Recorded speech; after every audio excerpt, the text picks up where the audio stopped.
Hola, soy Susana Crowley y esta semana escribí sobre el Foro Humboldt en Berlín y te quiero leer mi artículo. Muchas gracias por escucharme. El Foro Humboldt o devolver lo robado. En el documental The Object Interlacing del 2020, algo así como Objetos Entrelazados en español, el artista Kader Attia conversa con varios expertos sobre la devolución de bienes culturales robados en la época colonial. A partir de entrevistas con filósofos, juristas, antropólogos, psicoanalistas, expertos en museos y hasta economistas, Attia va desmenuzando los distintos temas sobre la importancia de la restitución como reparación. La idea es crear una metáfora. La pérdida de un miembro de nuestro cuerpo y el arte robado causan un dolor similar. Así como una pierna debe ser reemplazada con una prótesis, aunque nunca será lo mismo, el desmantelamiento cultural a un pueblo deja un hueco irreemplazable. Por eso debe atenderse. A lo largo de su trayectoria, Attia ha establecido un compromiso con los necesitados, con las causas perdidas, con las injusticias. Su arte es una constante lectura del alma. La densidad y honestidad en su discurso siempre nos asombra.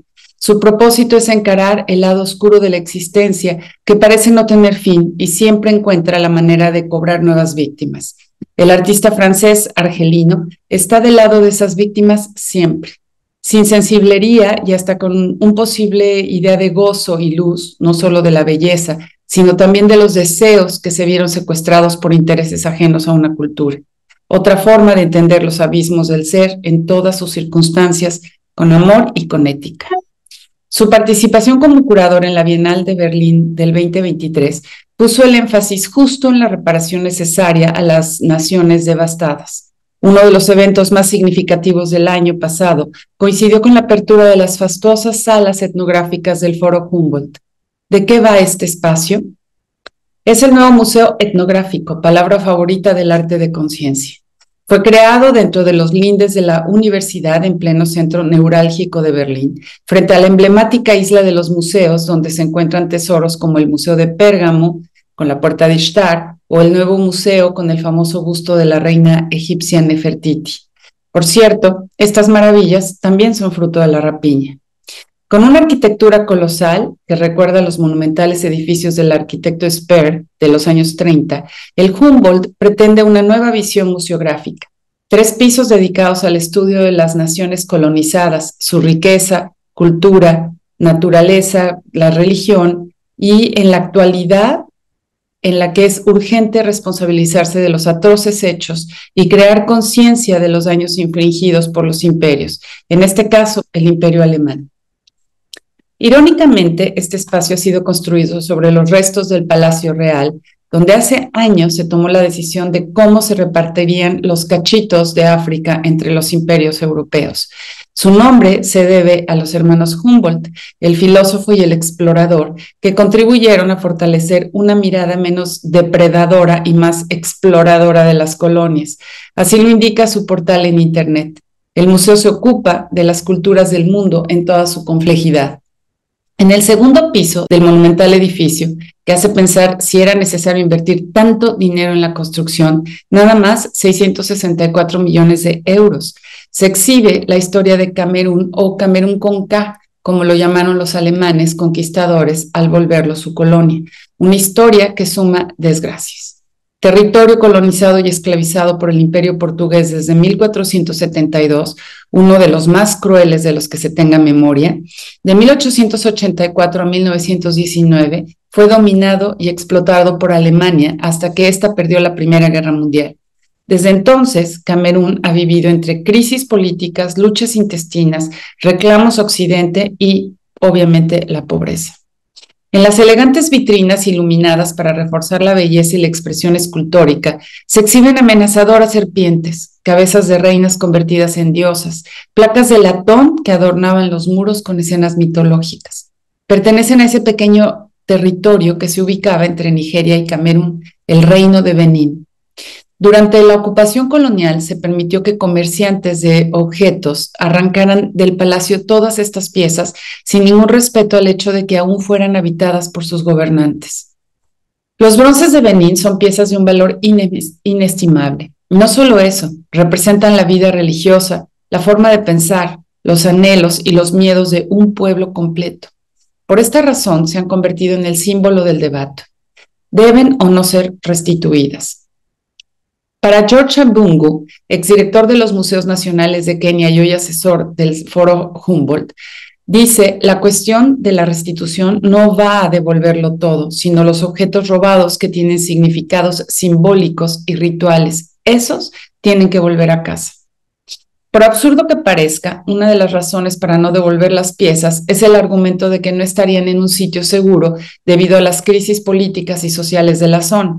Eso es cierto, pero lo que no se dice es la responsabilidad que les toca a las potencias respecto a la precaria situación en la que vive el continente africano. Los alemanes, con todo y su conciencia, no parecen muy abiertos a este tipo de reparación. Se contentan con abrir museos de gran escala para ofrecer espacios de reflexión y admiración, pero sin resarcir absolutamente ningún daño. Así es como el arte occidental abre sus perspectivas a nuevas formas de comprender y atender al mundo. Si alguna vez la academia restringió sus intereses a ciertas disciplinas como la pintura y la escultura, o a exaltar el canon estético europeo como forma de conocimiento, hoy se ha vuelto imperativo el análisis y la crítica puntual a esta mirada unívoca. 100 años de explotación y robo de parte de las naciones europeas dejaron devastadas a las colonias. Rapaces comerciantes vendieron a cualquier precio piezas de un valor incalculable. Muchas de ellas quedaron en manos de coleccionistas privados y son parte de los gabinetes de curiosidades sin registro alguno. Lo que para un occidental puede ser un objeto exótico, tal vez una obra de arte que ambiciona poseer, en realidad es el alma de un pueblo, es el sentido religioso de una comunidad a la que fue arrancado un miembro, quizá el más vital, la fe. Un dato interesante es que en 2017, una de las primeras acciones del presidente Macron fue el reconocimiento y la promesa de restitución del arte robado.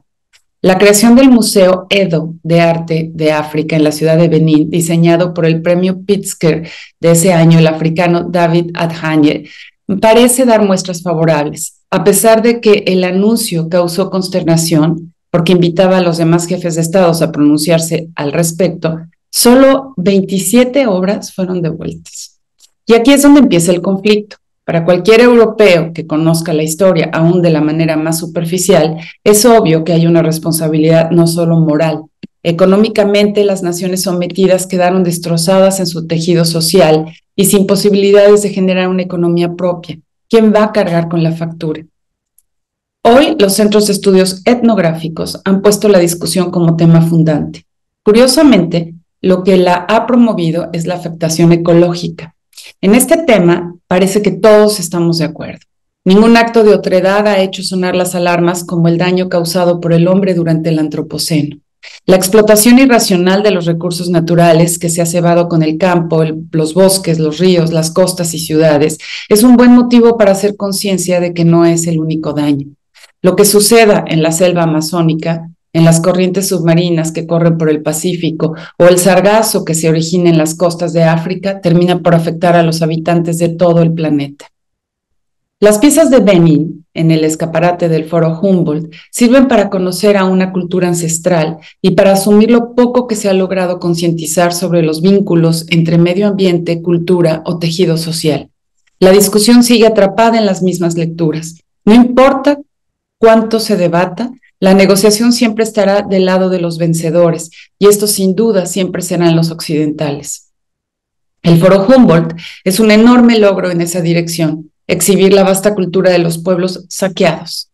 Lástima que se encuentra en Berlín y no en las tierras que lo produjeron.